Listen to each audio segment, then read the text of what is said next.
Hello and welcome, ladies and gentlemen, to episode 99 of the CrickPicks podcast on Combox, where the game lives on.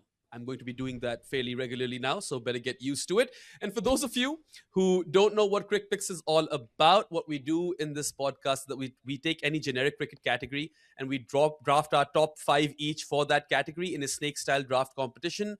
The pick order goes 1, 2, 3, 3, 2, 1. That's what that means. I'm, of course, Behram who you can find at Def Mango on Twitter. We've got Estelle back for this bumper episode, who's been AWOL for a bit, but she's pretty excited for this, as is Jarrod, Kimber, who you can find absolutely everywhere.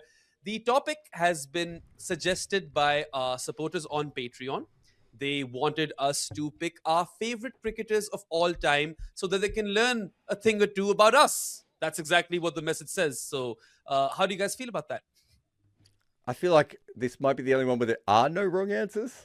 And yet I still think someone's going to do a wrong answer. I feel like there's going to be some sort of chaos. I was going to say it's going to be one of my favorite episodes because you guys can't laugh at anything I say because it's a favorite. Don't challenge me. Yeah, I mean, I think we can laugh at things you say. I think it's one of those things where there's no wrong answers, but like, you know, if someone picks, I don't know, a cricketer who's been cancelled or something, or like, I still think there's potential pitfalls there as well. And it also says a lot about you as a person, this episode, right? Like who you are, what matters to you. And we can laugh at that. Yeah, I mean, I think laughter will be guaranteed. But for me, I feel like this will tell you a lot about my childhood. Because your favorite cricketers are often those cricketers that you grew up with. And you were a proper fan when you were like a teenager, for instance, right? Like my vision, or not vision, but my view of the game or viewpoint, the lens with which I watch cricket now is very different to what it was when I was 13 years of age. So I feel like for me, this is more nostalgia as opposed to where we're at currently in our lives. Anyway, I am first. And I'm sorry if I will eventually steal this pick from you, Estelle, but you know this was always going to be my answer. Oh, no. My favorite cricketer of all time is Kumar Sangakkara. I've been pretty vocal about this throughout my career, speaking in front of a camera. And I had the pleasure of meeting Sangha at Lord's. I said that I won't fanboy, and I ultimately ended up fanboying. And those were my words to him. I was like, I told myself I won't fanboy, but here I am. And okay. Yeah. Can I tell you, I don't think I've even told Behram this, but this is the episode to do it. So Behram obviously went up to Kumar Sangakkara and talked to him, and there was a few people laughing because he was fanboying, and I think even from a distance they understood that was what was happening. But then Kumar Sangakkara went back to the commentary box and he said, "I just met the weirdest dude in the lunch line who was like really excited to see me," because you got to remember that doesn't happen as much in press boxes as it does everywhere else. So I think Kumar was even put off. So there's even a chance that Kumar Sangakkara remembers how much of a fan you are of him, right? That's how much of an impression you made, that he was saying to everyone, it's this guy with the beard, look. And he's like pointing at you like outside of a window or something to everyone else. So you actually made an impact on Kumar Sangakkara. Whether it's a good one or not, that's up, that's for other people to work out. But I know that happened for a fact. Hey, I'll take it if Sangha remembers me, whether that's in a positive or negative light. And look, originally I was a bit lost for words, and I had met Lara early in the day by the elevator. So it's not like I was fanboying over everyone. You have to understand this. I'd already been working in cricket, and I had been interacting with cricketers. So it was different with Sangha because I thought to myself that at some point in this test match, when he's not around a lot of people, that's when I will go. Because otherwise it looks weird when he's talking to someone and you're standing right next to them, and now it's a thing. But I essentially just told him that, he's my favorite batter of all time. And, I thanked him for all that he's done for Pakistan cricket. Not just the fact that, he's always been vocal about bringing cricket back to Pakistan and was a part of the PSL, but he also took the MCC team back to Pakistan to kind of start that process. And that's something that really, touched a lot of hearts over here, because Sangha was a part of the 2009 Sri Lankan team, which went through all that. But he was there when it was attacked, right? Exactly. So it's a big deal for him to be like that. Absolutely. I mean, look, I could see he's kind of like the alpha nerd cricketer, isn't he? And I could see why that appeals to a young Behram. Like I get that. I mean, also he's, apart from the fact that he was in extremely elegant batter, very classy, love his cover drives, and he would score, daddy hundreds and big scores. And, he was amongst the pantheon of batters in his generation. I'll die on that hill. Average of 57 Test cricket, gimme. But he's also this extremely eloquent person who you love to listen to. Like if Sangha is giving a speech, I am there, I am seated. So there's also that element to this. And a charismatic person who I love to watch bat. I have a bit of a left-handed bias anyway. And then, of course, the fact that he went through the Sri Lankan attack in 2009 in Lahore, and then he was the guy who pushed hard to bring cricket back to Pakistan. It hits a different kind of chord. It's hard to explain. And he was already my favorite cricketer before that. So you can kind of piece things together of how much that meant to me personally. And I made sure I told him that even if he thought I was a weirdo. No, he definitely thought you were a weirdo. It kind of reminds me a little bit like, so my favorite athlete of all time is probably Dikembe Mutombo, the NBA player. And I just picked him because he blocked shots a lot, right? Like, and he was fun and he was very emotional when he played. Like, there was a lot going on. He was wagging his fingers and everything. And then Dikembe Mutombo goes on to be a guy who builds like hospitals in Africa, right? And sets up African basketball and, becomes this statesman-like figure. And you just like, sometimes you can just get lucky and you pick the right athlete when you're young and then you end up with this, proper hero. And I think in Kumar Sangakkara's case, that's what's happened to you. And in his case, he feels like he has an awkward stalker. Yeah, I suppose so. But there will be a day where I'm positive I'm going to have this or recount this story with Sangha himself, and we'll probably break the ice. Oh, can I tell you? This is a story I've actually written about this before, but I think I've written about this before. Wright Thompson, me and Wright Thompson were in an event during the World Cup in 2012, right? That was the Sri Lanka World Cup, T20 World Cup. Yeah. Yep. And me and Wright Thompson were there, and we were at some event that we'd been both invited to, and it was like these are the sort of events I didn't get invited to very much back in those days, but everyone was there, right? Like it was a ridiculous thing, and so Mahela and Kumar were there, okay, right? And Wright Thompson sort of leaned over to me at one stage, and he said, "Watch this, Mahela will come over and be really, really nice, and will chat to me, and Kumar will wave from the other side of the room." And I'm looking at Wright like, what? Like, because I know he'd spent a lot of time with them because he did the big article on both of them, right? And then, and that's exactly what happened. Mahela, and like I've worked with Mahela a couple of times, just a really lovely guy, but kind of like you wouldn't know Mahela was a cricketer unless you saw other people fawning around Mahela, right? Like I always thought Mahela's ex-wife was more of a star than Mahela was, right? Whereas Kumar is very sort of cool, he thinks about things a lot more standoffish. So it's really, interesting guys, very close to each other, but very different sort of people in a lot of ways. Yeah. Interesting fashion sense as well for Sangha with those glasses that he wears. Anyway, Estelle, you're up next. I'm sorry if I stole your pick. Potentially you would have had Sangha. I was going to say, no. I mean, obviously he's a great player, but not on my favorites list. I'm Fair older enough. than you, Behram, so doesn't Also, Jarrod, get into my childhood. before she picks a single player, Brett what is the Australia Sri Lanka split going to be for Estelle over here? Like 3 Australians, 2 Sri Lankans, 4 Australians, 4 Australians. I'd be 1 shocked Sri if there's more Sri Lankans than Australians. Yeah. I'd be shocked. I'd be genuinely shocked at that. All right. Let's hear it. Okay.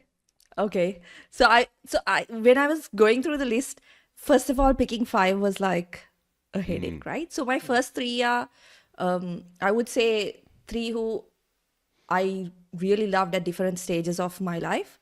So I wasn't sure whether I should pick like the first one as the one who I loved during childhood. But overall, I would say Adam Gilchrist, not my number one. Screw you! I should have gone Gilly. Adam Gilchrist, my number one. Because, I think this was maybe when I was in my teens, like just like the moral code and stuff like that really resonated with me in how he played the game. And of course, Australia was my second favorite team. Second favorite in the world. So it was kind of an easy cricketer to like, right? The way he played the game, but also that he was so good at what he did, whether it was, ODI cricket or Test cricket, the impact he had on the game kind of changed that role of wicketkeeper batter as well. So I really loved watching him play. And he's also shown he's also shown himself to be like a man of character, right? A person who you can look up to. So that was an easy pick for me at number one. Can I I don't just- know if there's it will so be a many- popular one for other Sri Lankans, but I was about to say, that was my next question was, I remember being given a book by this Sri Lankan writer, and I've talked about this book before. I forget the name of it, actually, but I've got it somewhere. It was a history of Sri Lankan cricket. There's like an entire Wind in chapter. the Willows. Is it that one? It might be that, right? I don't know. I'd have to go and look. I know it's on my shelf somewhere, but there's an entire chapter in this book that basically says that Gilchrist cheated to win the World Cup in 2007, despite the fact that Australia was the greatest ODI side that had probably ever existed in that tournament. World Cup side anyway, how they played. And the squash balls. So I love that you've picked the guy that Sri Lankans specifically don't like when it comes to that. That is, And I also mentioned character, so I mean, yeah. he does have a weird history with Sri Lanka because it was the 2003 game where he walks, right? I still think, if you go and look at all of Gilchrist's career, I'm not sure he always walked. No, And I I don't think he think I thought he was given out, right? No. And that's why he starts to go. And I can't remember if there might even be a micro pause in there where he's like, I'm not sure what's happened. And then he's given the game away by starting to walk. So yeah. I think that's fascinating. He's in my book, of course. We basically use him in the book as an example of why we believe we're trying to be as objective as possible. But I don't know if he makes it in. I don't think you took him as a pick away from me. But I think She did Gilchrist for me. yeah, there you go. But Gilchrist was much watched TV for a long period of time, right? Like, as in, if you were watching the Australian ODI, if he went out, there was like a lull, and like Ponting was coming in next, but it wasn't the same because Gilchrist was so dynamic and so unlike anyone else that had come before him. But as I said, I basically based my life on the way that Gilchrist batted, which was just take chances.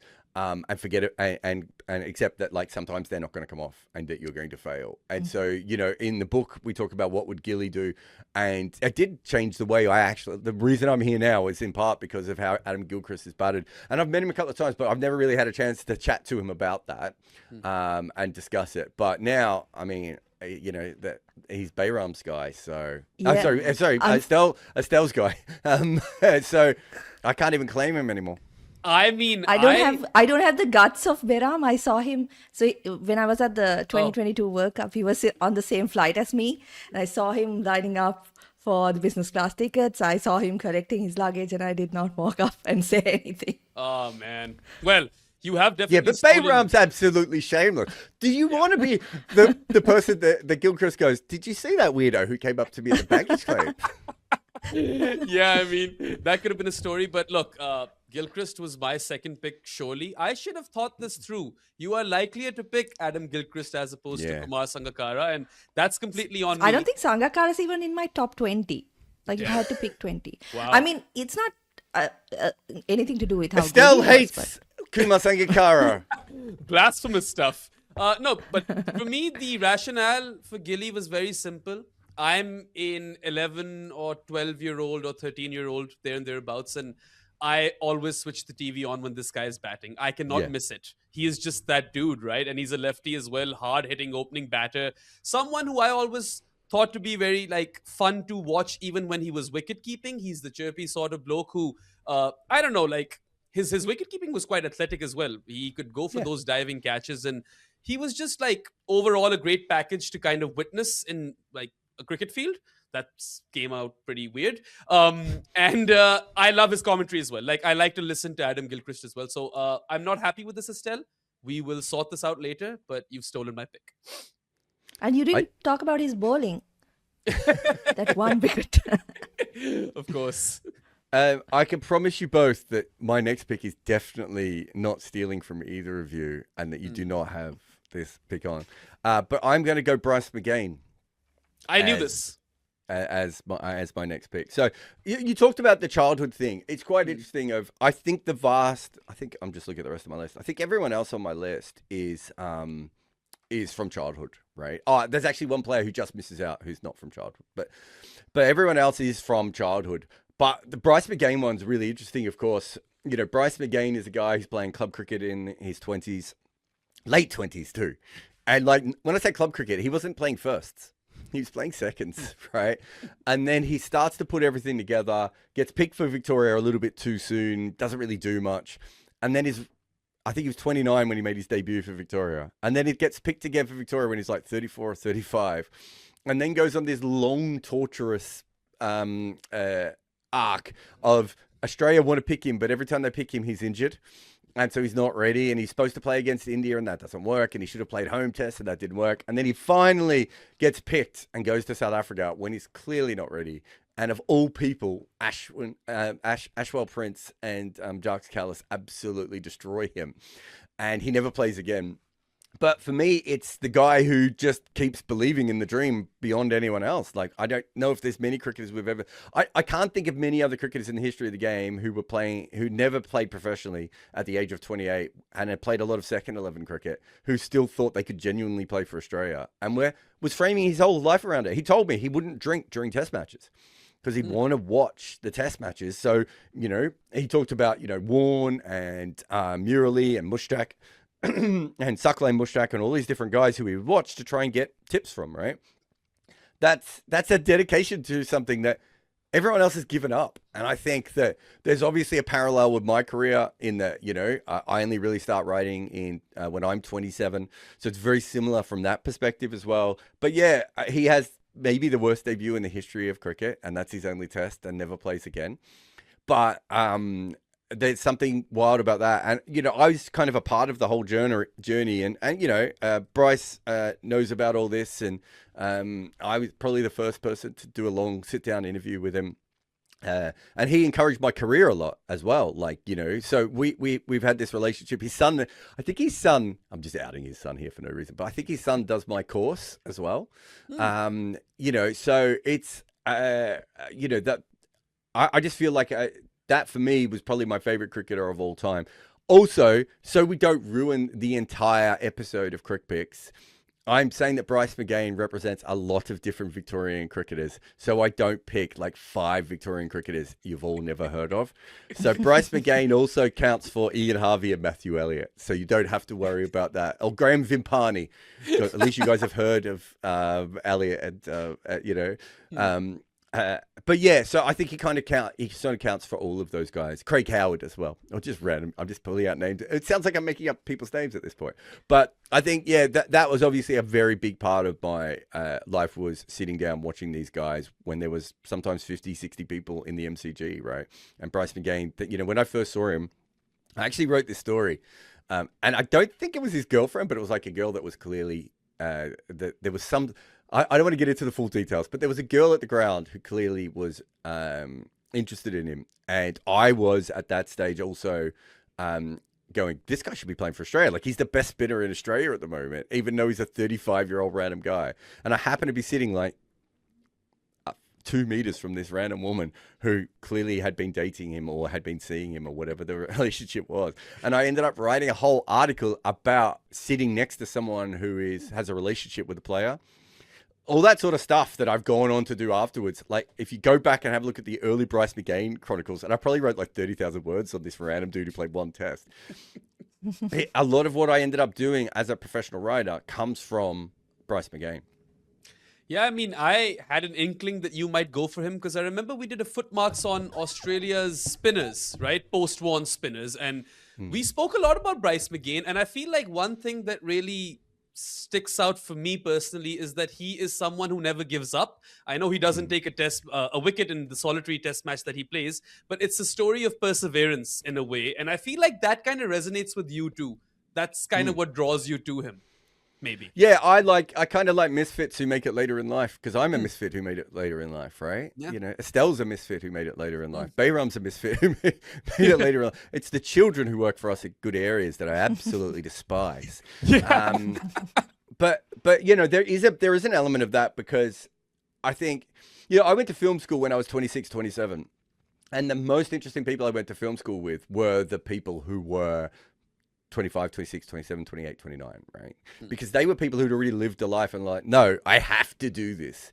The people who came straight out of school, some of them had really good skills. And, there's one guy who still makes horror films who I came up with. And he was a really talented guy, but he wasn't an interesting person.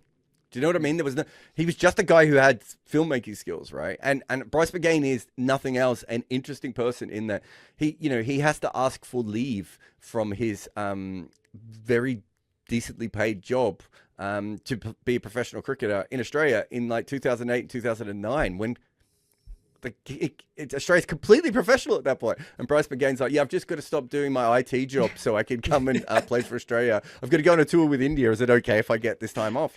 It's very, very different. And so, yeah, I do. There's no doubt I have a soft spot. And, in some ways, Bryce McGain's also the Seymour Clarke story, which you're going to have to go back and find another episode where I talk about him. But I really like those sorts of guys. Yeah, it could be a movie, and I'd pay to watch that movie. But before you make your second pick, Jarrod, we will be taking a short break. You guys are watching CrickPicks with Behram, Jarrod, and Estelle, and we will be back in like half a minute, so go nowhere. Ross Taylor couldn't see at night or when the clouds were in. Eventually, he had to see an eye specialist who would fix his eyesight. In the 2 years before the change, he still averaged more than 50 in international cricket. The top level of batting talent can basically see in the dark. That is who we are talking about in our new book, The Art of Batting. Head over and order your copy today. Welcome back to CrickPicks. You guys are with Jarrod, Behram, and Estelle, and we are 1/5 the way through picking our favorite cricketers of all time. 20 minutes in. This was supposed to be a quick half-hour thing, and I feel like it's going to go a lot longer. Jarrod, pick number 2 for you. Keith Miller is the next one. I think Keith Miller is close to perfection as a cricketer can be. He bowled, he's in the top 2 or 3 quickest bowlers in the world, and batted in the top 4. He was a incredible fielder. Captain New South Wales, probably, before Warne, it was Keith Miller was the guy who should have captained Australia, who never did. Obviously was a professional athlete in 3 different sports, was a professional athlete as a jockey, was a professional athlete as Aussie rules football, and then went on to fly fighter jets in World War II as well. And he fucked members of the royal family. Like, he had a life, right? And he wasn't, there's a great documentary about how bad he was as a dad, which is really interesting. But I think as a figure, I remember, who was it? Chris Cairns. Chris Cairns once talking about Keith Miller, and there's Chris Cairns would never have watched Keith Miller, and all you had was the stories and everything else. And Chris Cairns was like, this is like the idea. This is the human being you want to be, right? And the fact that Chris Cairns was saying that like 40 years after Keith Miller had ever played, and he'd never probably seen much of footage of him, I think sort of tells you the kind of impact that Keith Miller had on people. And I think because of the sort of he sort of nestled in around Bradman and Sobers a little bit. And so he kind of got lost and everything else. But I think he has a bowling average of 22 or 23, and could batted behind Bradman sometimes at number 4. Like, this guy was just next level. And I always joke in Australia that, like, in that era, you were a Bradman family or a Miller family, and my family was very clearly a Miller family.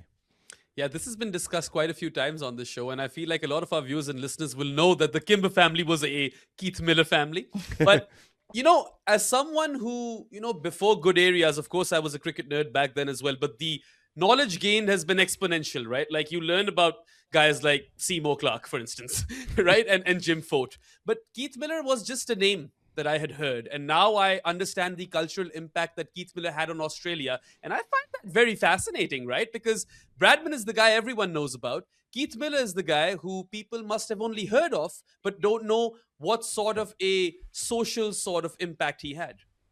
Yeah, Keith Miller was an Australian sex symbol before that was really a thing, right? Like, and also Bradman was a little bit English.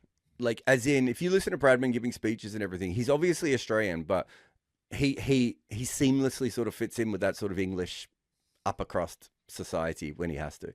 Keith Miller was like a bogan and a rock star and a Brill Cream model. And do you know what I mean? Like, he was, there's that famous story of like Bradman saying to Keith Miller, "Oh, I'm going to visit the royal family tonight." And Miller saying, "Yeah, I'm going to be doing the same thing, but I'm going in the back entrance," which I hope was a euphemism as well. But the point being is that, like, he was very much an early sort of Australian style icon as a cricketer in a way that Bradman and a lot of the other guys weren't. And so Keith Miller sort of inspires Richie Benaud, which inspires the Chappells and Lily, and you go through all the way to Steve Waugh and all those. Like that all comes from Keith Miller just being a dude, right? Like on top of just being one of the most talented athletes that Australia's ever produced in anything, he's just a dude. Fair enough. Back to you, Estelle. Pick number 2. Please don't steal another one of my picks.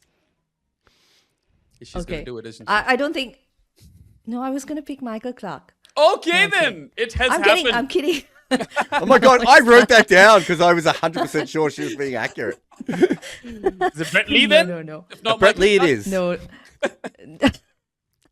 No, I'm going with, actually, this is probably, this is my only, well, not my only, but it's one of my non-childhood picks. I'm going with Susie Bates as my second favorite. I think, so I hadn't followed women's cricket until like 2013-14, right? And when I started following it, like one of the first players that really stuck out to me was Susie Bates because she had represented New Zealand at the Olympics as well. And as a child, like I had always wanted to be in the Olympics. I did athletics and, that was kind of a bit of like a pipe dream kind of thing. So seeing I don't know if you're tall enough to play basketball at the Olympics. Not basketball. No, I don't. I haven't played basketball ever. But, to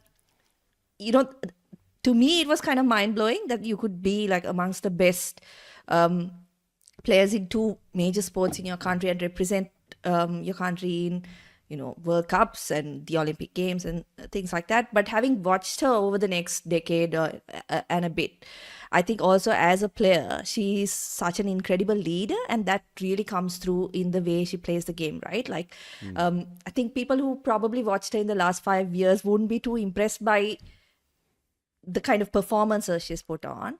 But as a leader and as a teammate, you'd always hear like players talk about her and the impact she has on teammates and the game as well. So, definitely one of my favorite current players, or my favorite current player.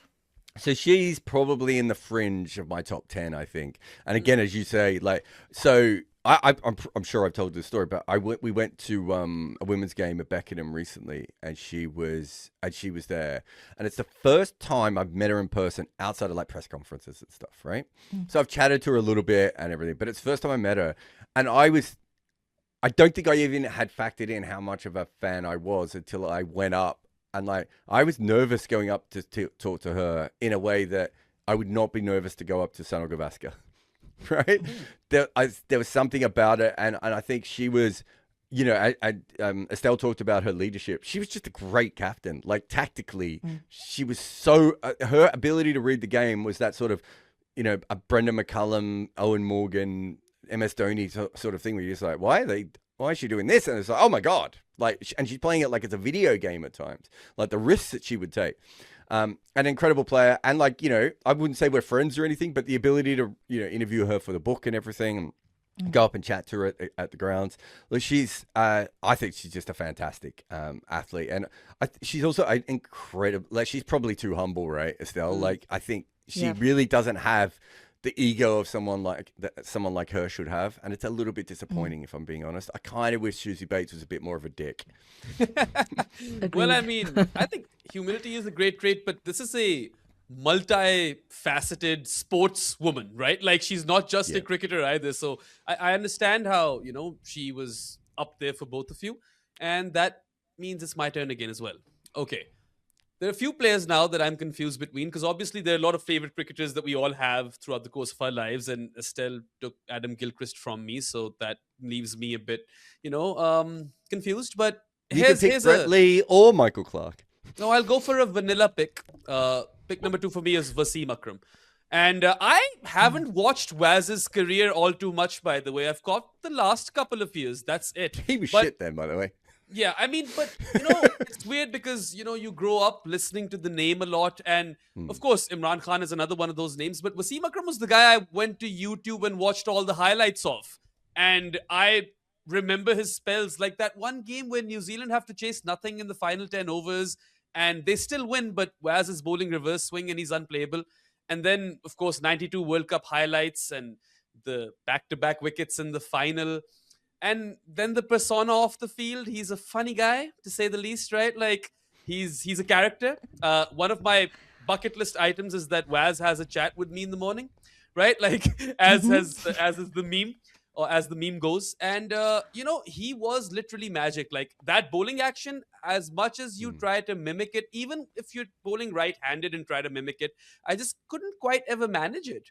And I felt that, watching him, for those people who got to watch him in his pomp, that is an absolute privilege. And I missed out because the skills were endless. The way he would make the ball talk or dance, even, right? Like, it was just kind of snaking away everywhere, old ball or new. I feel like I really missed out not having that, or having watched that live. And I don't know, maybe it's just a Pakistan thing, but Waz is definitely up there for me. It's not a Pakistan thing, because I think yeah. a lot of people have him. I mean, I imitated his action. I kind of taught myself how to bowl swing bowling off watching Wasim Akram. But also his batting, right? He was a filthy slogger at a time, when not everyone was, right? Like, it's way before Bazball. And he also made ODIs as a shit format, let's be honest, especially in those days when the ball would go brown. No one could fucking see it. It would be like and he would still do magical things with it. So he would make ODIs that were boring, exciting in a way that other countries couldn't do. I think he's probably just outside my top 10, but he's not far away. He really was. And it's funny because I've written a lot about, people. You did a podcast recently comparing, Wasim Akram to Imran Khan. And I was like, what the fuck is going on here? Imran Khan's like a top 5 cricketer of all time. Yeah. And Wasim Akram just isn't, right? Like, there's, and yet, so I think there's a lot of Wasim Akram fans who think I'm not a Wasim Akram fan. Whereas, like, I literally grew up, wanting to bowl like Wasim Akram. Like, I think of the cricketers I grew up with, he's the one who, if I could have just been that kind of cricketer, if I could have just bowled really, really fast and then slogged, I would be like, yes, I would like that, please. Could I have one of those? Also, I know that a lot of people don't particularly enjoy him on comms, and I'm not saying it's quality commentary. I'm just saying I love it. Like, I'm always there listening very keenly. What's the next joke going to be? What's the other repeated story that we're going to hear once again? He's just someone who is kind of a larger-than-life dude. He has that Ravi Shastri-ness to him to a certain degree, and it makes complete sense why those guys are really good mates. But also, this might come across as a bit of a weird thing to say, but when you look at other Pakistan cricketers, barring a few, because there are a few really good ones, when it comes to representation in the media and how they present themselves and what sort of stuff they say, there are a lot of cricketers who say a lot of bullshit, right? And you're often left like scratching your head, like, why do these people say this sort of nonsense? Wasim Akram's never done that. And he's someone who's very well respected in all of those circles. And anytime he has anything to say, people will listen to him. And I like the sort of respect that he commands in that regard as well. I've never met him. I've met almost all Pakistan You've cricketers. never met him? Yeah, I've never met him. I'm manifesting that one day, maybe for Combox, I'll get to do something with him. But yeah, I've met him a couple of times. I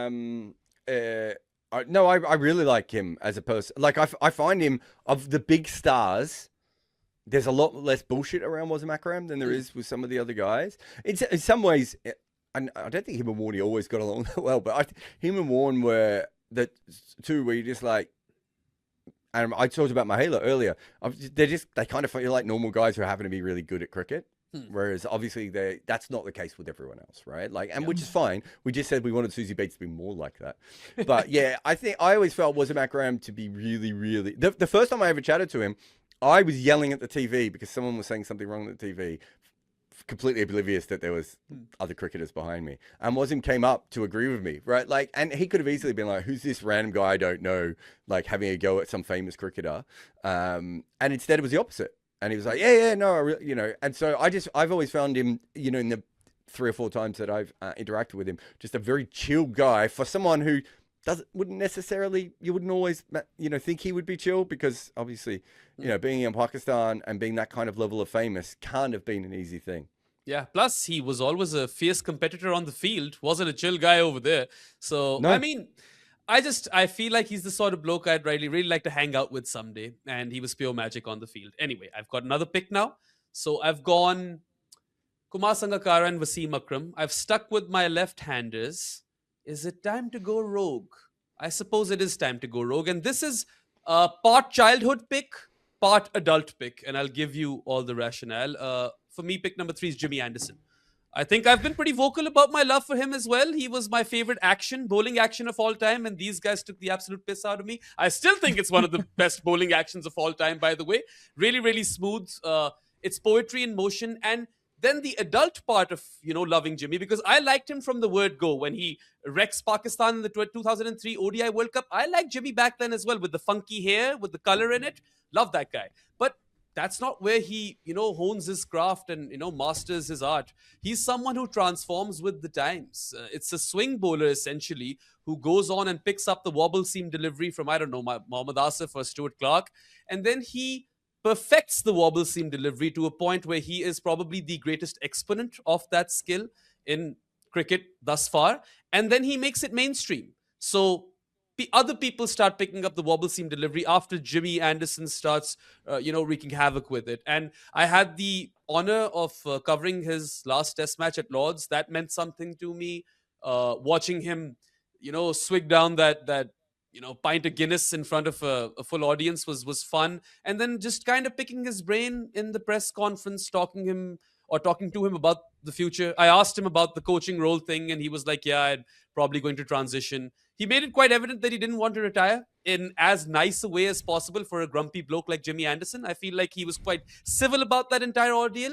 But like, as someone who lives in a time zone where the English summer is perfect, right? Like, the game starts at like 2-3 p.m. and goes on for the entire day. I've barely missed English summers, and Jimmy Anderson was a part of every summer for me.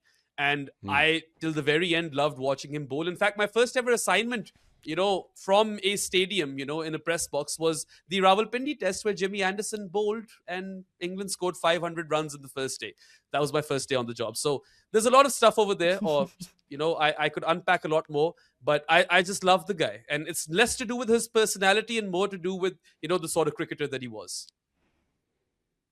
I think he's a very complex character. I remember the ECB wanted me to do some consulting on like how to change how the media covers cricket. And this is like early on in my career. And I came up with this idea of basically make it more like American style, but without the press going into locker rooms, but essentially, opening up. The ICC eventually took this on board years later and still didn't do it very well. But like the ECB was like, we can't do that. Jimmy won't be happy. And I went, okay, then he can just be grumpy in the corner. And yet at the same time, Jimmy asked to do a apprenticeship with ESPN, right? And has gone on to be a podcaster of all fucking things. Like the guy who's grumpy and doesn't always like talking does a podcast. Like I think he's quite a complex guy. I don't think people know the full Jimmy Anderson, even through tail enders. I don't think it's come out the way that it would be. But yeah, he's a grumpy guy that everyone's afraid of, and yet he's adapted to modern life, whether it be the wobble ball or podcasting, more than almost any other English cricketer ever, right? Like so he's this at once this obdurate northern grump, and yet at the same time he's this incredible progressive force within cricket. It's so weird. It really is a remarkable thing when it comes to him. But yeah, I know how much you like him, and I'm not going to make fun of his bowling action. Yeah, and this is what this podcast is ultimately about. It's just about our favorite cricketers. But anyway, making fun of Behram, I thought he meant. Before we go to Estelle's next pick, we shall be taking a short break. This podcast has finally started to move, but we'll be back in like half a minute, guys. So don't go anywhere because there's still a fair few cricketers that we need to pick. Brian Lara used pot plants to work on his placement. John Wright glued his glove to his bat. Sachin Tendulkar dug up practice pitches. Tatenda Taibu cut the top off his bat. Claire Taylor used a hockey grip. Steve Smith was from tennis. Dean Jones would call phantom runs, and Victor Trumper turned the nets into a war zone to survive. The best batters in the world do whatever they have to make runs. We have told their stories in our new book, The Art of Batting. Welcome back to CrickPicks. You guys are with Jarrod, Behram and Estelle, and we are currently drafting our favorite cricketers of all time. I've picked 3. These guys have picked 2 each, and it's back to Estelle. Let's see what sort of surprise she has, in the offing. Actually, I think it might be a surprise. My third pick is John T. Rhodes. Jeez. I think my first I don't even remember him favorite playing cricketer. for Australia. My first favorite cricketer.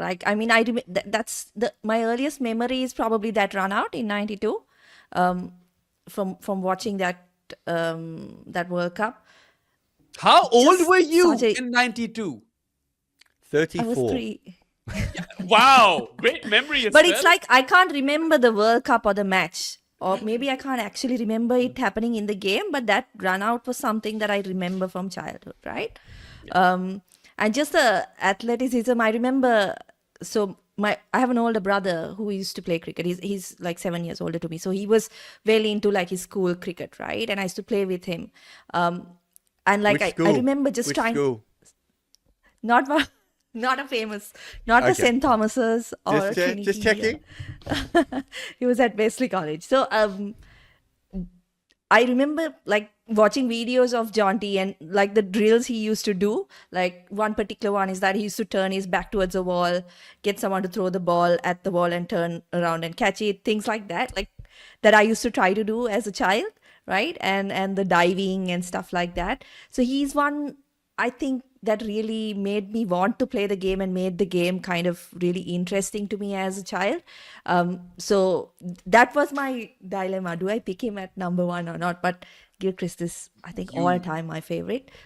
Rhodes was like, during my childhood, for sure, I wanted to be like Jonty Rhodes. Love it. Also, I would have loved it if you had picked Jonty Rhodes as your first pick. Because you would have taken Gilchrist, right? maybe Gilly was still on the table in that case, but well, You've alas. picked very sort of 3 sort of fresh-faced nerds, haven't you? Don't you think you've picked like 3 like really nice people who are like eager, enthusiastic type of humans? I don't know what that says about you, Estelle. I'm just pointing it out. Well, I mean, let's see if Michael Clark eventually makes it or not. That's what we're all waiting for, right? He's kind of still fresh-faced, although not quite the nerd on. Not anymore. Hey! That's All right. Michael Clark has aged poorly, says Estelle. We've got some headlines out of this one. Yep. Back to you, Jarrod. I am going to go. So I've picked 2 Australian ones, which I didn't realize until just now looking at the board. But my third one is going to be Martin Crowe, who I suppose was the Susie Bates of my childhood, if that makes sense. Going back to what we were saying before, I just thought he thought about cricket and played cricket in a way. Like he was so technically perfect, but was also willing to be dirty, if that makes sense. So he wasn't like a technically perfect player in the way like Ian Bell is, right? There was a sort of a grit and a to Martin Crowe, and then there was a genius level that he could unlock, like, you know, when he worked out reverse swing before anyone else, right? And, you know, these sorts of things. Then you have his captaincy. By the '92 World Cup, he was in his pomp. We were probably robbed of about 3 years of his career because his knees went away. So instead of getting the full tactical genius of Martin Crowe, he went off and invented T20 cricket before there was T20 cricket, right? Like, I mean, that's how far ahead of the game he was. And yeah, and I've said this quite a bit, but he wore a white helmet, so I found a helmet that was white, so I could have the same. I was playing on concrete wickets with composite balls, so not even proper cricket balls, like plasticky balls, and they never got above about knee high. And I still wore a thigh pad because I wanted to look like him, and he had this giant preposterous thigh pad that he would wear. I had, and there was heaps of us in Australia and Melbourne at that time who were dressing and acting like Martin Crowe. He was such a pivotal person to a lot of our cricket memories when we were kids. And then, of course, I grow up to meet him, and probably the one thing, we talk about, with Behram, being starstruck and everything. I had been, chatting to Martin Crowe for a long time via email and direct message on Twitter and public Twitter messages. And then we went to the same event, and I think it was the 20-year anniversary of CrickInfo. And he was flown in from New Zealand for that event. And I knew I was going to be meeting him, and I couldn't really feel comfortable until I'd met him.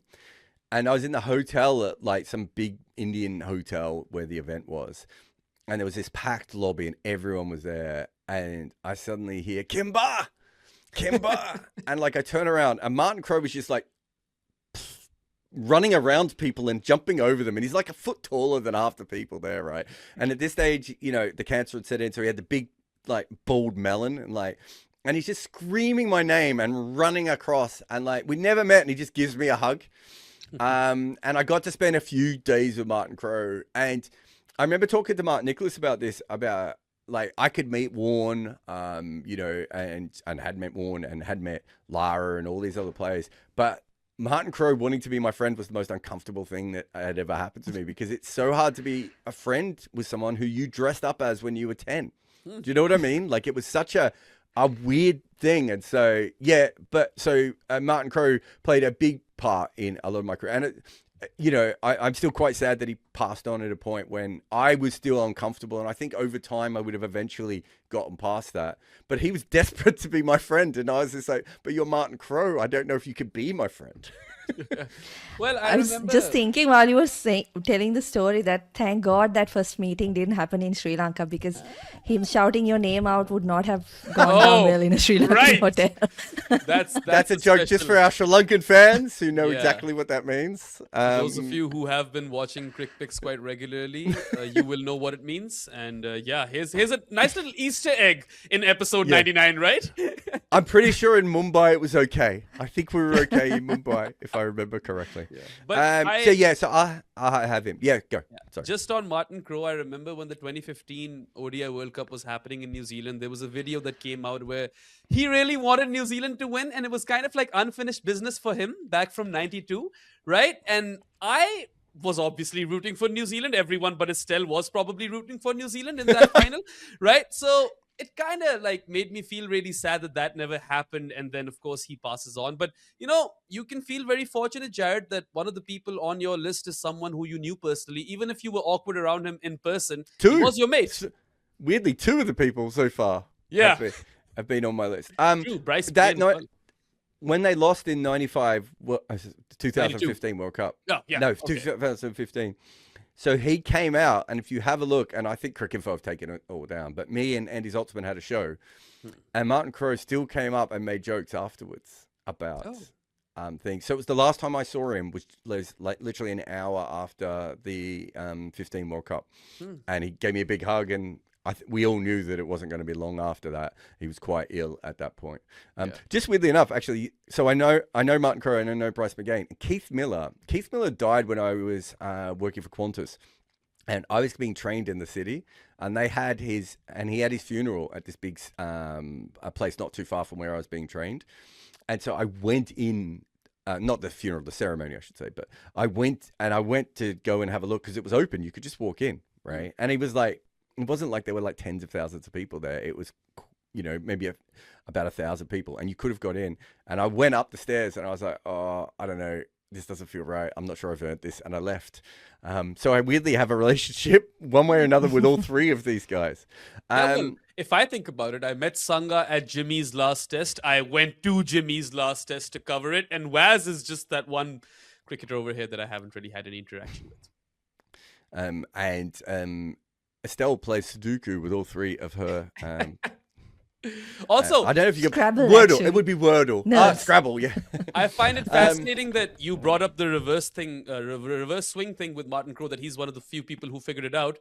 Wasim Akram rates him as the toughest batter that he's ever bowled to, who's on my list. So it's like a weird little multiverse. They're all over together. there. Yeah. Well, talking about Pakistanis, my next player is from Pakistan, and that's Mushtaq Ahmed, who I literally copied his bowling action when I was a kid. I don't think I would have become a wrist spinner if it hadn't been for Mushtaq Ahmed.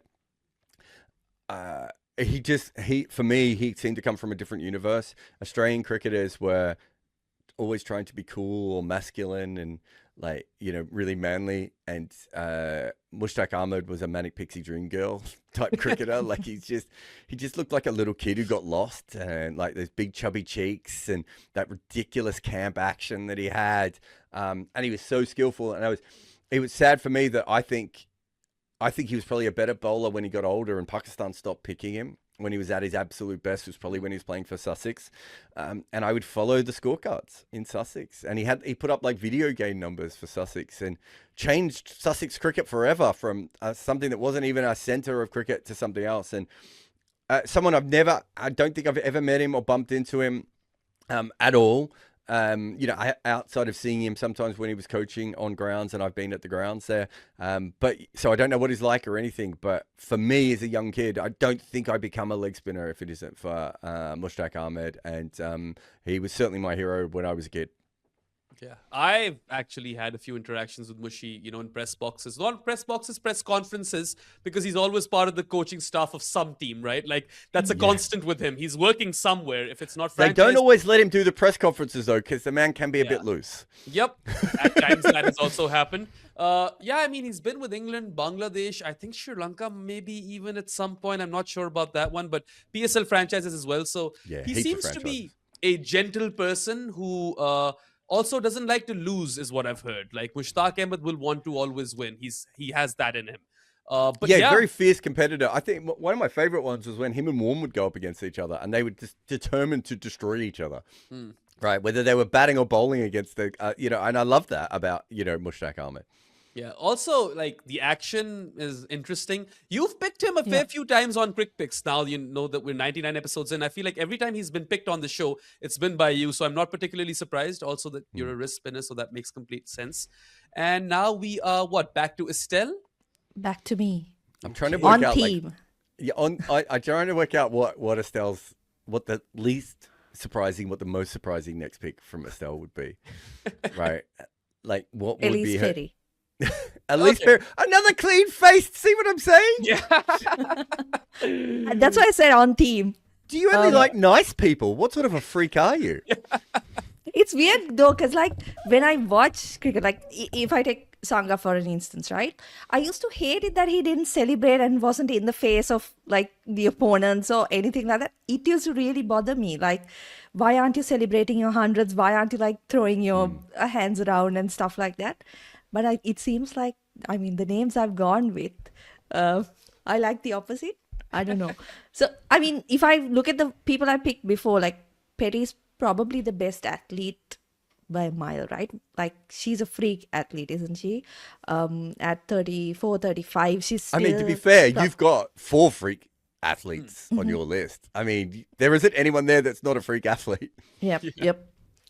And she's like, at a different level when you come, to me, if I compare the 4 of them, just an incredible player, right? And it seems like she's, I don't want to jinx it, but like, it doesn't seem like she's slowing down. She keeps setting the standard higher and higher every time she gets out there, right? And has been such an incredible part of what's been like one of the most dominant teams in the game. So, not someone who I kind of idolized, obviously, because she's younger than me. But like, I didn't grow up watching her or anything. But like, definitely when I got into watching a lot of women's cricket, she's one who I'd always tune in to watch because she always had something, whether even in the field, right? She always offers something and she's one to watch. Yeah, she is a proper MVP in, the women's cricket circuit, and she's already had such a big legacy that even if you've jinxed her, Estelle, that shouldn't change much here on. I think it's a fantastic pick, and we should have expected this one as well. I feel like that's on us that we didn't. Well, look at this list. It was the obvious next name, wasn't it? Yeah. She wasn't about to pick Tilakaratne Dilshan here, was she? Yeah, that might be my 5th pick. It would not be your 5th pick. Unless she's into dill scoops and cornrows, right? Like, then it would completely make sense. Cornrows on the beard, okay? Yeah, cornrows on the beard. No one's ever done that. Beard rose. Yeah. Okay. So my picks thus far have been Sangha was the obvious one. I was always going to go for him first because that's just me being authentic to myself and sincere to myself.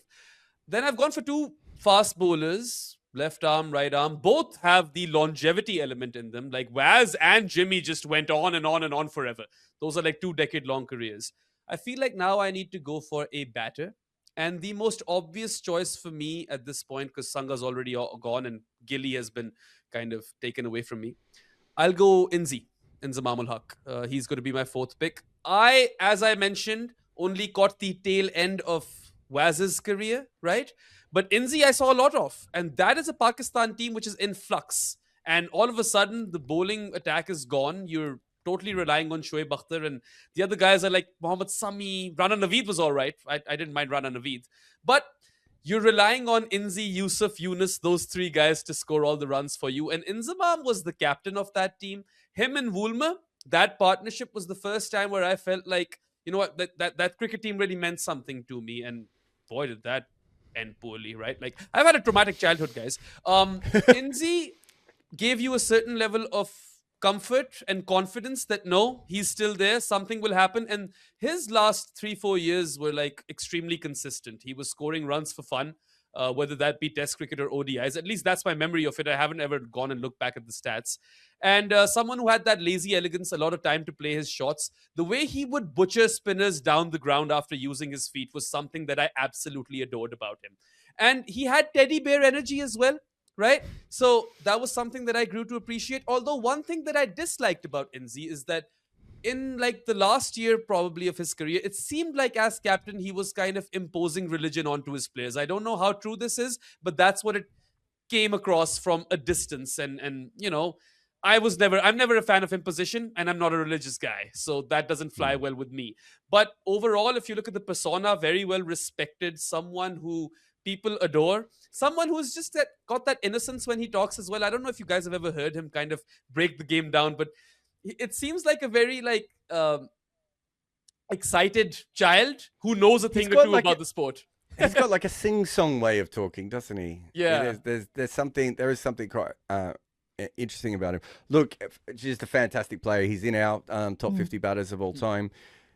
Very basic bitch picks from Behram, though, isn't it? Right? Like there's no freaks in this. Like Jonty Rhodes is at least like putting in a little bit of a twist there, but like Inzi, Jimmy, Mozim, Kumar, you could say basically all those first names and everyone knows who he's picked. I'm just saying it tells you a lot about Behram. Yeah. Well, with Inzi, is your number 5 going to be a sir? Oh, no, it's not. But with Inzi, you have to understand that with Wasim Akram, the difference was that the YouTube videos made me a proper fan, right? And then watching him on TV and listening to him talk, that was like a different experience. With Inzi, I was living through it. And these are my first few years of, you know, avid fandom. And he was the guy I would look up to, that this guy will save us or he will make Pakistan win. And I've only ever cried a couple of times watching cricket. When Inzi retires and he completely bawls his eyes out and Woolmer's dead, I cried, man. Like, I couldn't hold back the tears back then. So, I don't know. He's just had that kind of aura that drew me as a child. And I've shook his hand. I would recommend you guys to have a proper, like, squeeze in for that, because it's a giant hand, right? Like, your hand will get lost in his hand. But yeah, he's an interesting guy. Last pick is a tough one. There is an Australian fast bowler that I could take away from Estelle, because I grew up admiring Brett Lee a lot as well. Like, I loved the chainsaw celebration, and Akhtar and Lee were my two guys, because pace is pace, yeah, right? We all love pace. But I feel like I'm going to go as rogue as I've gone in this podcast and pick Brendan McCullum. I love Baz. I love the way he charged down the track and took on, you know, fast bowlers. And in 2015, I was absolutely hooked. Like, I knew Pakistan wasn't going to win that World Cup, and I was completely behind New Zealand. Trent Bolt with the new ball, but more importantly, Brendan McCullum, you know, completely smashing the ball to smithereens in the first 10 overs. It's the way he played the sport that kind of drew me towards him. The tattoos added to, like, the cool factor or the coolness factor. And then as I grew older and I started working with you, Jarrod, I realized what sort of impact he had on New Zealand. You know, we all know the no presentation story and just going in and kind of speaking your mind, trying to get the captaincy job. Someone who has been quite radical with the way he thinks about the game. But, you know, even England weren't winning as much before Bazball. And even if Bazball hasn't been a success, you'd have to say McCullum kind of brought life into what was a really, really lethargic and losing outfit. And with New Zealand, you know, he makes them one of the best teams in the world. And the seeds that he sows goes on to help them win a World Test Championship later on, I feel. So I think that his contribution to the sport is, you know, it can't be really quantified easily because it's so widespread. And also, it's just the character. He's a cool guy. I don't know. I love watching him bat. The style of his batting was amazing. And, you know, big six hitter. And I lost Gilly, so I have to go for Baz. That's my rationale. Another basic bitch. Wow. I mean, look. He thought he was going rogue. How is that rogue? How I is don't Brendan know. McCullum rogue? I could have gone for Brett Lee, Shoaib Akhtar, those two. Shahid Afridi was in the mix for me. You could have right? gone for a cricketer that people didn't automatically know straight away, or a cricketer that isn't on everyone else's. Like everyone you've picked is on someone's like list. Like look at Estelle's. Like there's some flexibility there. There's some movement. I don't know. I mean, I these are love my favorite McCullum. cricketers, man. I've loved him for a very, very long time. I think he's a fantastic player. I think he's such an interesting person. Obviously, there are some drawbacks with him as a coach at times, and I talked about those ad nauseum. But I don't think there's ever been a cricketer who is, when he is batting or bowling or whatever they're doing, that I have to watch more than Brendan McCullum. I absolutely had to watch every single moment of it. And I talked about this. I wanted to write a book on him. I wrote probably 20 or 30,000 words in 1 year on him at one stage. I just found him a captivating player. It's just a disappointing way to finish your list. Yeah, well, I mean, other guys on my list with Joe Root, also very vanilla. Alistair Cook is someone who I Alistair used to Cook. love, right? Watching bat, and of course there's the Pakistani. No one guys, loved right? watching Alistair Cook bat. What the fuck is wrong with I you? like watching him on turning tracks where he's sweeping the ball into oblivion forever, right? dear. Like there was a novelty to that. But like Alistair Cook didn't like watching Alistair Cook bat. there are tons of Pakistani guys. I mean, Mohammad Asif, if he hadn't fucked up, he'd be on this list, surely. I see, that would have been, that's an interesting pick. But yeah, of course, growing up a Pakistan fan, there are going to be lots of those guys. But, Baz, Gilly, Jimmy, Kumar, these guys I really was completely hooked to when I was a kid. So I feel like they all kind of deserved a mention. And Gilly would have been on my list if not for, Estelle. And Baz would be out. Well, you should have picked him first. I should have. But then that also would be me being insincere. Because not picking Sangha as my first pick, people would have caught on to that, right? What is Estelle's going to finish off here, and I'm trying to think what the least likely pick is. Is it Marlon Samuels? That's a good one. Is it... Wait, she hasn't picked a single Sri Lankan, has she? No, I haven't. It might be... a Her Sri Lankan- list is actually incredibly white. White. Because it's not just that it's white people, because you could have a list of like white players, but I would say that this full group is incredibly, they're white amongst white players. Right? Yeah. Like this, she's almost picked a translucent list. Time to add some color, maybe not. Like this is Estelle? it's like the milk toast 11. Don't be influenced by us. Pick your favorite. Not at all. Yeah. No. Before I pick mine, I was gonna say like Brendan McCullum, his character, right? There's one line that has stuck with me. One line that a player has said. It's got to be what he said, I think in an interview after the 2015 World Cup final, where he said that basically, he did everything right in that dismissal against Stark. He did everything right. He did what he wanted to. He wouldn't take it back. Except for the fact that he forgot the most important thing, which was to watch the ball. And I thought it was such a great line in that sometimes the most basic thing, right? It's the basic thing. In that moment, under that pressure, he forgot to do that. And the way he spoke about it, I thought it spoke a lot about his character and, kind of, he was so sold on how he wanted to go about things, right? In that World Cup. And it had brought him so much success. And his And he team. wasn't regretful about, because everyone was criticizing that shot and saying, Starks had an incredible tournament. Why would you play that kind of shot in the first over? But he did actually play exactly how he had played right throughout. He forgot to watch the ball. Also, for me, I could have gone for Freddie Flintoff and Ben Stokes as well. I really like those guys. Just wanted to put that out there. Okay, my last pick. Obviously, Brett Lee was very close. Very close to making the top 5. I cannot believe he hasn't made it. Yeah. But I'm going to someone who was Brett Lee before Brett Lee. So Aaron Donald will be my final pick. Okay. I just love So we said your watching list him. was too white, and you And went, she White picked Thunder! White Lightning. Oh, White Lightning. White White Thunder? Why would it be Lightning. White Thunder? Brilliant. The White Lightning picks. Yeah, the whitest 5 picks I've made, I think, on CrickPicks. Just like an incredible player to watch, right? He wasn't as fast as Lee or Akhtar, at least on record, but just the type of energy he brought into it. In a sense, I would feel like he was a scarier bowler to face than maybe Brett Lee, because I agree. he kind of had that aura about him, like he was quick and he would be at you all the time. And I think growing up South Africa, that South African team was one that like everyone at home used to love watching. So that's definitely had an influence in me going with Donald as my 5th pick. Yeah, I would, if you gave me the choice out of him and Brett Lee, like I know Brett Lee, maybe I'm like slightly too old for Brett Lee, but like Alan Donald was a much sexier version of the same thing.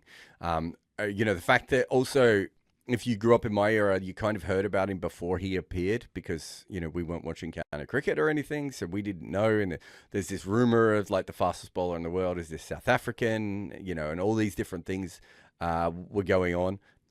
Yeah, I just thought he was captivating. But yeah, I think he had a better bouncer than Brett Lee as well. So I think he probably was a little bit more dangerous in that particular way. But yeah, no issue there. It's a hell of a list, Estelle. And now and so I didn't know that Estelle was going to get cancelled at the end of this episode. But Also, Something had to happen, right? If you guys are down, if you want to waste more time, I'm totally like game for going for a Who do you want to pick, Behram? are have you now someone that you saying we want don't to have pick. enough?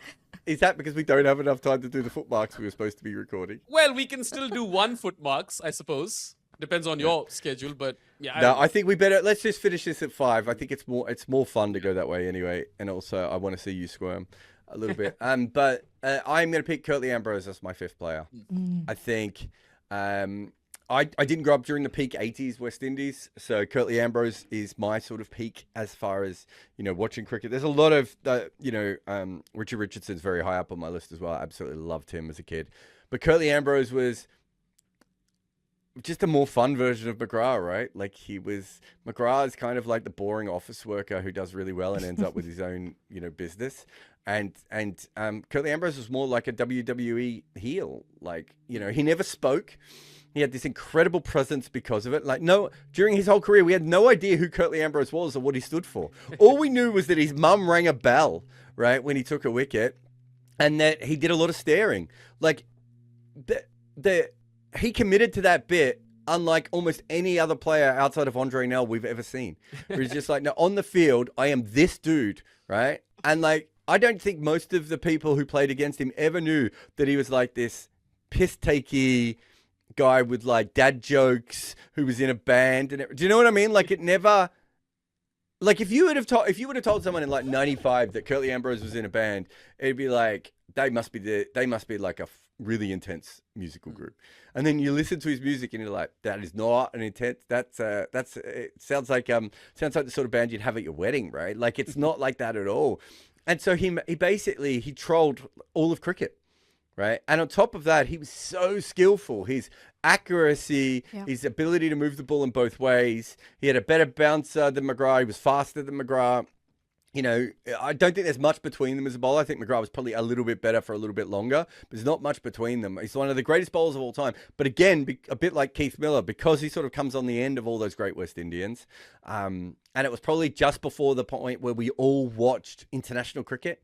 Ambrose's career kind of finishes just as cable TV completely takes over and we can watch any series that we want and, YouTube and everything else. And a lot of the Asian cricket has got a lot of that sort of... the cable TV in the 90s, the West Indians, unless they were playing against your team, they were kind of disappearing, right? Like you didn't see it, but you hear the stories, and there's that great stories of Merrick Pringle, who South Africa thought they were going to win their first test back after readmission, and they get their champagne sent to their locker rooms ready, and Curtly hears that story and is just like, no. You're not going to win, right? Like, it's such a competitor. I love the way he batted as well. He batted like an absolute Fruit Loop, like just backing away with these ridiculously long arms. I thought he was just an absolutely brilliant cricketer. And again, like, he was someone that I tried to bowl like in the backyard. Been lucky enough to commentate with him a couple of times as well. He really is everyone's goofy uncle. He's got so much goofy uncle vibes as a person, and to think that we all thought he was like the coldest killer of all time, and it turns out he's the uncle that slips you money for sweets, right? Like there's something very cool about that. So certainly one of my favorite cricketers when I was a kid, and learning about him as an adult has been just as much fun. Yeah, I mean, from someone who missed his career entirely, you know, playing live and whatnot, I have obviously like gone on and looked at the footage, and he was bloody scary. But you know, you think of Curtly Ambrose and you think of the 7-for versus Australia. You think of that, you know, little meltdown moment versus Dean Jones, or where Dino says that make him get his armband off, and then you know he regrets it later. But one of the most recent moments that I like, it really warmed my heart, was when I think it was the T20 World Cup in 2024. Curtly was part of the support staff of one of those teams, and after a game, he goes into the dressing room of the opposition team and he just says some really good words, and he inspires that entire unit. And I was like, what a brilliant man. You know? He's an incredibly inspiring person when you meet him, actually. He does, in that sort of goofy uncle way, he'll be like making jokes, and then he just goes bang. And I remember the West Indians, when he was their bowling coach, I think there were some issues with him from a technical point of view, because he was so natural at everything. He maybe wasn't always the best coach, but they absolutely loved his speeches. Right? They loved the fact that he cared. And if you go back and you have a look, and I think some of these are online, have a look at the passion he has when he's speaking to the players before going out. It meant something to him, right? I don't know if that was passed on to him through Viv Richards or what it was, but it meant something more than just playing cricket at the top level. And he wore that, and he was willing, as I said before, to be a heel for a decade and a half, right? Like, it's a ridiculous thing that he did. But yeah, I just absolutely loved everything about him. And, we haven't even mentioned his modern hairstyle. Yeah, of course. That's brilliant. And I'm going to go listen to some of his music, because I knew he was in a band, but I never bothered. And now I'm really curious. What sort of music would Jarrod like to be played at his wedding, right? Like, we all want to know. Anyway, honorary mentions quickly, guys, for you. Yeah, I had, I mean, obviously a million Victorians. You probably don't want the full list, but I mentioned some of them before. I throw Darren Berry in there as well. McCullum would have been very, very high up on my list as well. And then, you know, guys like Victor Trumper, Bob Appleyard, a few of those players. Marizan Kapp would probably be another modern player. That she's probably my sixth, I would have thought. Yeah. For me, if I go back to that generation of Pakistanis, I think Mohammad Yusuf, Shoaib Akhtar, Shahid Afridi, those three could have made it. And then you're looking at Alistair Cook, Freddie Flintoff, and Ben Stokes amongst the Englishmen. Weirdly enough, I love Paul Collingwood. I know that's a really weird one, but I don't know. Love to watch. Maybe he hasn't aged as well of modern times. Yeah, I mean, the fielder. Let's move on from that. Andrew Simons was on my list, but unfortunately we couldn't get there. Shane Warne, obviously. I feel like he missed out for everyone. I think I would have picked, and like I think Andrew Simons would have been one of my favorite cricketers of all time. But it just happened to be that the entire '90s he was fighting with Ian Harvey for a spot, and like I can't stand both at the same time. Do you know what I mean? Yeah. Like, so I had to go with. But I absolutely loved Simons as well. He was absolutely fantastic. How did we all not go for Warney? Because we all love him. It's interesting. He's not. It just was never one of my favorite cricketers. Oh, Estelle's made some faces. I wouldn't say like. He's a great cricketer, but like Sangha, he's not like one of my favorite cricketers. Okay. Who else is not? Who else is on your longer list, Estelle? Mine, I've got Brett Lee. I did too. That's just the sixth white person. Yeah, sixth white person probably would have been on theme in the nice department, right? Like, definitely. Nicer than Donald. Donald's nice as well, I think. Donald was had a bit of dog in him though as well, a bit more than Lee, I always felt. And that's it? No. So I've got Rachel Haynes. Rachel Haynes. Sanat, I think, for just inspiring a generation of like Sri Lankans, right, during the 90s. Again, hasn't aged as well, that one. Yeah, that's it. I had Lee as well and Akhtar, but I feel like I might go Lee over Akhtar because it's the chainsaw celebration and the lock and load bowling action. I love the guy. And Shane Bond as well. Throw him in there. Shane Bond. Yeah, Shane Bond. Shane Bond's an interesting one. Yeah. Kane Williamson, Joe Root. Oh, wait, I forgot Nathan Estelle. Nathan Estelle used to be my second favorite cricketer when I was a child. I think Nathan Estelle would have made your list better. If you've gone there. Other ones I had from childhood were Dean Jones was a big one. Yeah, I'm surprised you didn't go for him, actually. Yeah, absolutely loved him. And you guys, I just checked before I get cancelled. Susie Bates has Maori blood. Okay, I love that it's you not looked that up. completely white. I love that. I love that you looked that up. On that note, I suppose, Jarrod, let everyone know what our picks were, and then let's wrap this up. Behram went Kumar Sangakkara, Wasim Akram, Jimmy Anderson, Inzamam Malahak, Brendan McCullum. Estelle went Adam Gilchrist, Susie Bates, who is not 100% white, apparently, according to Estelle, Jonty Rhodes, Elise Perry, Alan Donald. And I went Bryce McGain, Keith Miller, Martin Crowe, Mushtaq Ahmed, and Curtly Ambrose. Well, those are fascinating lists. This could have gone on for another hour because I feel like we could have made like entire teams of our favorite cricketers. But you guys let us know which set of 5 you like most. And I hope that, you got to know a bit more about us as people because that's what you wanted. You wanted to know our favorite cricketers so that you could know more about us. But that's a wrap for this episode of the CrickPicks podcast. Next up, we'll have episode number 100. So stay tuned for that. And of course, as I always mention, you can go to goodareas.co and bookmark that webpage as well. It can be your one-stop shop for all the fun work that we do as part of our team, whether it be written content, videos, and podcasts. We'll see you soon enough. Till then, Happy New Year and take care of yourselves. Goodbye. I once made a pair in a club game, which is almost impossible to do. But I have been obsessed with batting my entire life. And so I put that into my new book, The Art of Batting. Being that I'm not very good at that skill, I decided to talk to other people who were. So I hit up as many contacts as I could just to talk about batting. Rahul Dravid, Brian Lara, AB de Villiers, Kumar Sangakkara, Ross Taylor, Susie Bates, Nasser Hussain, Ian Chappell, and so many, many, many more. I wanted batters to talk about how they and their friends made runs, because that is the art of batting.